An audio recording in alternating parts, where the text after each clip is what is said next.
My name is Shelly Owens, and I've been married to Dan for over 23 years. We have 5 children, ages 20 down to 14. I work for Cobb Community Foundation up at the Cobb Chamber of Commerce, and I'm a proud member of Leadership Cobb Class of 2024. And this time last year, I was just a normal person. And over the last 6 months, our life has taken a really challenging, difficult twist, and we've been on a hard journey. During quarantine, I started playing tennis just because there was nothing else to do.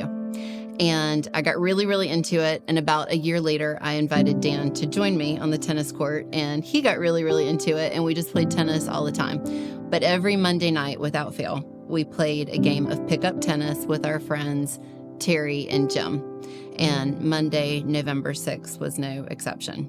I remember I worked late and I came home from the office and came running in the house, grabbed all my stuff. I knew we were going to play tennis with them. We rushed up to the tennis courts, and about 2 or 3 games into the first set, Dan just walked off the court and went and sat down on the bench next to the tennis court. And if you know me at all, you know I'm really competitive, and we were winning. And I'm like, Dan, what are you doing? And it became obvious really quick something was really wrong. Terry, who was playing with us, she had a stroke herself many years prior, and she knew right away what was happening and was the one that told me, you need to call 911 right now. The paramedics showed up very quickly. They triaged him right there on the tennis courts. They rushed him to the emergency room. I ran home to tell the kids what had happened, and then I rushed back to the ER with some friends. And I arrived in the ER. They let me know right away that Dan had had a massive hemorrhagic stroke, which I didn't know what it meant then, but I know now it meant that a blood vessel had burst in his brain and had bled into his brain. The emergency room doctor told me that night that I should prepare for about a week in the hospital. And as the days went on and we realized how serious and how massive this stroke had been, a week in the hospital turned to a week just in the ICU. Turned into almost a month in outpatient rehab. Our family actually spent Thanksgiving last year in Dan's hospital room. It was hard and it was scary for the kids, and I want to say I handled everything perfectly, and I was mom and dad, but I was stretched very, very thin during that time, and I know they were scared and concerned and, unsure about the future. I think it was very hard on my oldest especially, because she attends college all the way in Texas. She was so far away and was really trying to understand, what was happening here from a distance and process it on her own. I think the hardest was just not knowing at first. My brother called me the night of my dad's first stroke and said that my dad had fainted on the tennis court, and that was as far as he knew, and so that was as much as I knew for a couple of days. So that scared me a lot. It really made me feel the most, I would say, guilty that I wasn't here. And I did know that I was where I was supposed to be and doing what I needed to do. And my mom always reminded me of that, which made me feel a lot better. But it made me feel scared that I felt like I didn't know the whole situation, but also mostly just a lot of older sibling guilt. It had been such a hard season having him in the hospital for so long, but he did make it home on December 1st, and we were so thrilled and so proud of him. We had a really great month in December. Dan was making great progress. We had Christmas at home, which was thrilling after Thanksgiving in the hospital, and we were just, thought life was getting back to normal. We woke up on the morning of December 28th, and it was just a normal day. He's gotten himself ready. He's at the counter. He's eating breakfast. And I walked into the kitchen, and all of a sudden I looked at him, and I knew right away something was really wrong. He looked like he looked on the tennis courts, and I knew he'd had another stroke.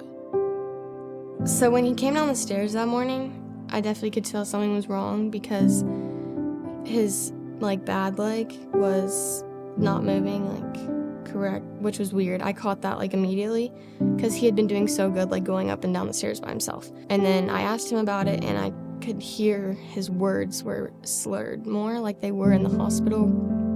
I was scared, because I knew in my heart something's definitely wrong. I mean, I didn't know what it was, but I knew something was wrong. So I was scared and I was worried, and I was just praying that it was nothing and that it wouldn't turn into anything. Just in that moment was devastating. It was devastating because you saw all that progress that we'd made over the last 2 months sort of slip away, I thought, in an instant. I was terrified. I ran upstairs. I was still in my workout clothes, and I ran upstairs. I called his doctor on the way and said, "What should I do?" And he said, "You go straight to the emergency room. And when you get there, you make a really big scene because this is COVID season. This is cold and flu season. They need to take you back right away." I think going through that the first time and thinking we have run the hardest, longest, most humiliating, just devastating race of our lives, and we're almost to the finish line. Like, we're so close we can touch it. And then to realize we just got put back to the start was devastating. We went to the emergency room. I did make a big scene as instructed, and we were taken back immediately. I'm still not sure to this day what happened in the emergency room that morning, but they took an MRI. They read it quickly. They felt like nothing was wrong. They said it's clear and he seems okay, and stroke recovery is hard. And the neurologist came, met with me. He concurred with everything, and he said, "You need to go home and rest." I knew something was wrong, but I didn't know what else to do but load him in the car with a lot of help, and I took him home. And we got home, and we pulled into the garage, and I called my 18-year-old son, Davis, to help us get out of the car. And I will never forget the look on Davis's face when he came and opened Dan's car door, and he looked at me and he said, "Mom, who sent him home like this? He's so much worse than when you left this morning." So Davis helped me get him out of the car and take him upstairs, and we got him into bed so that he could rest as instructed. So we're back home, and Dan rested upstairs for a couple of hours, and I did some things around the house, and I went upstairs to check on him probably around 5 p.m., and he was so much worse. He had really lost completely all mobility. He couldn't speak. He couldn't swallow. And at this point, I'm too scared to bring him back down the steps, even with my son's help. So we had to call 911 to come get him and take him back to the emergency room. So when we got back to the hospital, back to the emergency room for the second time that day, the same neurologist who had discharged us previously in the day was the one who greeted us in the emergency room. And again, he seemed unconcerned. So he spent the night in the hallway of the emergency room that night. He was moved into a room on the 6th floor of the hospital, and it was a COVID isolation room in the neuro unit, where he stayed for a full week and mostly just stayed in the bed for the full week. He can't speak, he can't swallow. He's eventually put on a feeding tube, and he's just declining before my eyes. Eventually, I was able to convince neurology to re-engage, to give him another MRI. And a week after he had been admitted to the hospital, the neurology department did come in to tell me they realized they'd made a mistake in the ER on the morning of the 28th, and Dan had suffered a pretty massive ischemic stroke on the other side of his brain that morning. To watch him decline in front of my eyes, to know something was horribly wrong, and to not be able to really get him the care that I knew he needed and the intervention that I knew needed to come was the most frightening, devastating, frustrating thing I've ever experienced in my life.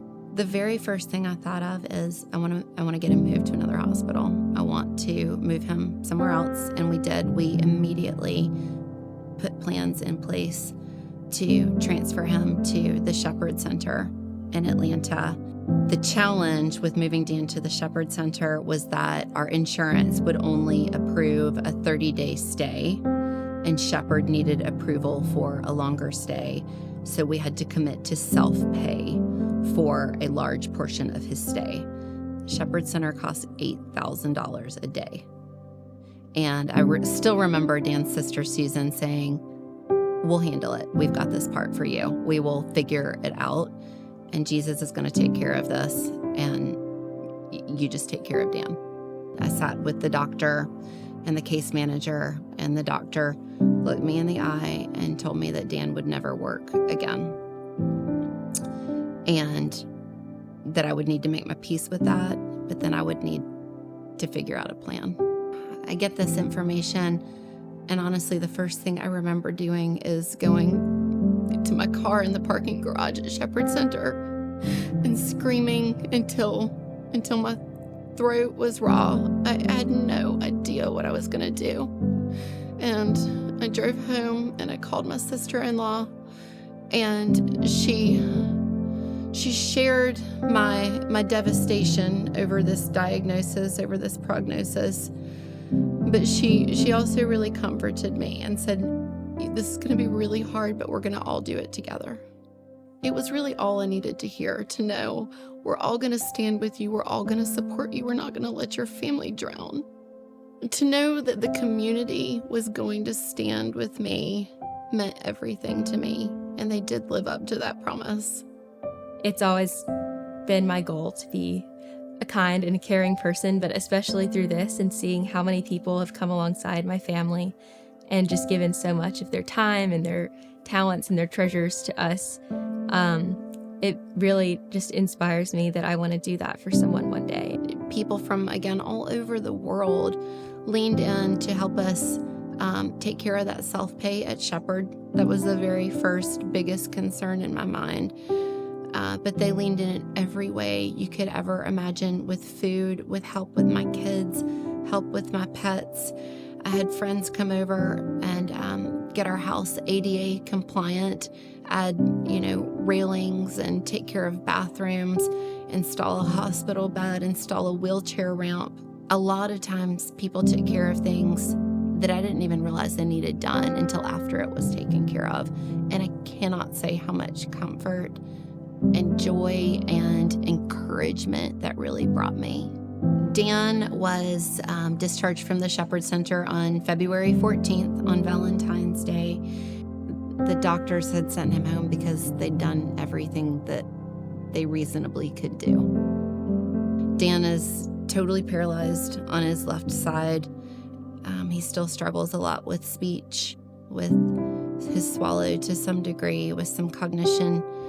We left Shepherd, and the doctors were very intentional, and I do appreciate this, not to give us, from a medical perspective, false hope. And they want us to be realistic with what is medically possible. But we also know that we're not bound by that, because we know that Jesus can do anything. So there is still lots of room to hope, and there's lots of room to pray, and we invite all of our people to lean in and to do that with us. God listens to us. And even though it's been really hard, God has put so many people in our lives and so many opportunities that have just helped so much in so many ways. It's also reminded me how important it is to pray and how important it is to be in communication with Him. And I think that's an important reminder for all of us, but especially now, I couldn't be more thankful to have that chance. For the longest time, I wanted to be an interior designer, and that was just my goal, and I wanted to go to Kentucky. And even from a young age, that's just where I saw myself. And I feel through this, it's kind of made me want to be a physical therapist, because seeing them at the hospital when I would go and visit my dad and see them working with him, wanting to get him better, is I want to do that for other families, and I want to get their loved ones better, because it means a lot to see my dad growing and getting better every day. So being able to help someone else's loved one doing that would mean a lot. There are times that I look out my window and I see a family just taking a walk down the sidewalk together, or just doing something really simple, and I feel really jealous. And there are times that I just feel really, really sad for what was, but there's also still a lot of good here and in the slower pace that we've been forced to adopt. There's been a closeness in my family with each other and with Jesus that was not there before, but it is now, and that's really good. Life has changed for us in ways that I could have never imagined. Some things are so hard and so difficult, but we've fought through it, and Jesus and his people have surrounded us, and we are still standing.